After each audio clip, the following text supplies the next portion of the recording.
আসসালামু আলাইকুম বন্ধুরা, এখন আমি আছি বইমেলায়। আজকে শুক্রবার দিন আসছিলাম বইমেলায়, 21শে ফেব্রুয়ারি দিন। এত পরিমাণে ভিড়, আগে জানলে মানে কখনই আসতাম না। যেন শুক্রবার একটু দাঁড়ানোর পর্যন্ত জায়গা নেই, যে একটু দাঁড়ায় একটা ছবি তুলবে সেরকম সিস্টেম নেই। মানুষের ঠেলা ঠেলি গুতাগুতি, বইমেলা যত ভিড় হয় আগে মানে কখনো বুঝতাম না যে না আসতাম শুক্রবার দিন।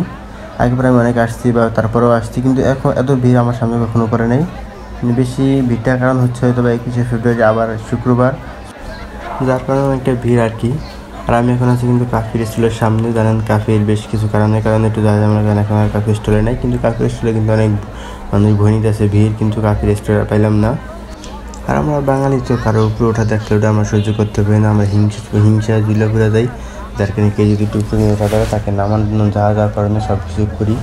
আমার কাছে তারা ভালো লাগে না, আমরা তারা দেখলাম না, কিন্তু আমরা তারা না ভালো লাগে তারাই দেখে আর উপরে উঠে সেলিব্রিটি বানিয়ে দিয়ে যেন উপরে বানিয়ে দিচ্ছে উপায়। এখন সে ল্যাম্বরগিনি পারলে ঘুরে, কিন্তু ওর মতো টিকটকার আমরা কেন ফলো দিব আর কেনই দেখবো? বিষয়টা আমার মাথায় কেউ ঢুকে না। আমাদের যেটা ভালো লাগে না বেড়া দিচ্ছে সবাই মানুষ বেটি মেন্টালিটি যে টিকটক প্রতিবন্ধী করে, ওগুলো আমরা কেনই বা দেখবো? ওগুলি দেখে শুধু শুধু তার সে বানানোর কোনো মানে হয় না। ব্যাস এটাই।